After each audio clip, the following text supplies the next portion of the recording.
birth of Lord Krishna. ग्लानिर्भवति Bharat अभ्युत्थानमधर्मस्य तदात्मानं सृजाम्यहम्।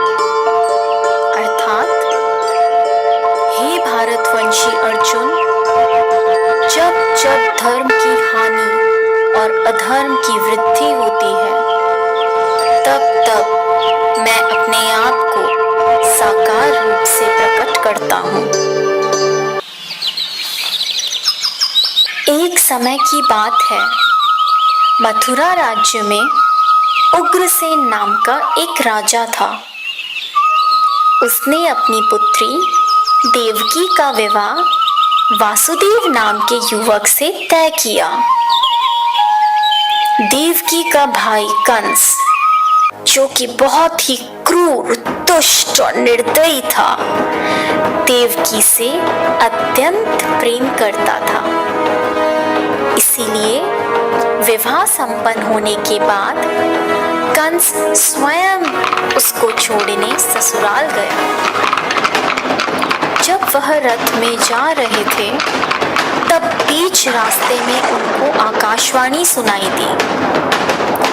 हे दुष्ट कंस, तूने इस धरती पर बहुत पाप किए हैं, इसलिए इस धरती पर से तेरे पाप नष्ट करने के लिए देवकी का 8वां पुत्र जन्म लेगा और वही तेरा विनाश करेगा। यह सुनकर कंस अत्यधिक भयभीत व क्रोधित हो गया। वह बीच रास्ते में से ही रथ को वापस मथुरा ले गया और देवकी और वासुदेव जी को बंदी गृह में डालकर बंदी बना दिया। समय बीतता गया। कुछ समय बाद देवकी की पहली संतान हुई। जैसे ही कंस को इसकी सूचना मिली, कंस ने देवकी की संतान को मार दिया। यह उसके अत्याचार की शुरुआत थी। इस प्रकार कंस ने देवकी के 7 पुत्रों को उनके जन्म के तत्काल बाद ही हत्या कर दी। इससे वासुदेव और देवकी अत्यधिक दुखी थे। पर अंततः इस अंधकार के छटने का समय आ गया, जब भगवान ने धरती पर मानव रूप धारण करते हुए जन्म लिया। उस दिन घनघोर अंधेरा था और तेज वर्षा हो रही थी।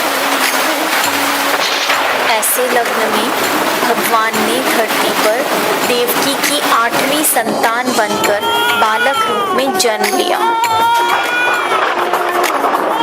जन्म लेते ही वहां एक दिव्य प्रकाश प्रकट हुआ और उस प्रकाश में से श्री विष्णु भगवान ने अपने पूर्ण अवतार में दर्शन दिए और वासुदेव से कहा, हे वासुदेव, मैंने इस धरती पर कंस जैसे दुष्ट और अत्याचारी मानव का विनाश करने के लिए कृष्ण अवतार में जन्म लिया है।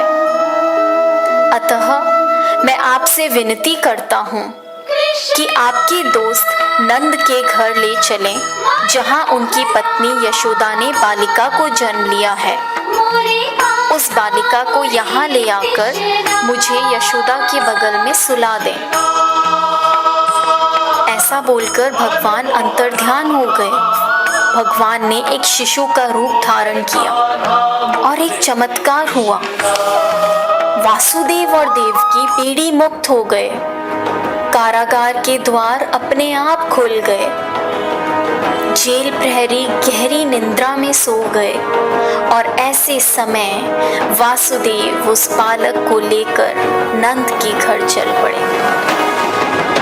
तेज वर्षा के कारण यमुना नदी का बहाव बहुत तेज था, पर यमुना नदी ने वासुदेव और उनके पुत्र के लिए रास्ता बना दिया और शेषनाग ने प्रकट होकर कृष्ण भगवान को अपने फन फैलाकर तेज बारिश से बचाया।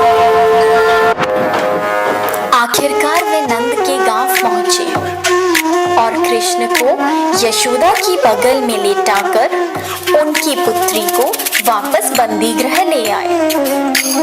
वहां पहुंचते ही बंदी गृह के दरवाजे स्वयं बंद हो गए। सारे जेल प्रहरी उस पुत्री के रोने की आवाज सुनकर जाग गए और कंस को सूचित किया।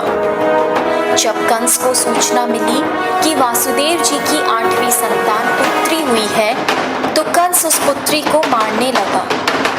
अचानक उसमें से एक दिव्य ज्योति के साथ मां शक्ति प्रकट हुई और उन्होंने कहा, हे मूर्ख कंस, निर्दोष शिशुओं की हत्या करने से तुम्हें कोई लाभ नहीं होगा।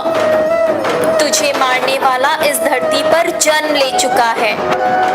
तेरा वध करने के लिए देवकी के 8वें पुत्र ने इस धरती पर जन्म ले लिया है और वही तेरा विनाश करेगा। ऐसा कहकर वह दिव्य शक्ति लुप्त हो गई। जब कृष्ण भगवान बड़े हुए तब उन्होंने कंस का वध किया और इस प्रकार कृष्ण भगवान ने धरती पर अत्याचार व बुराई का अंत किया। इसीलिए हमेशा प्रत्येक भाद्रपद की कृष्ण पक्ष की अष्टमी को जन्माष्टमी के रूप में श्री कृष्ण का जन्म दिवस मनाते हैं। जय श्री कृष्ण।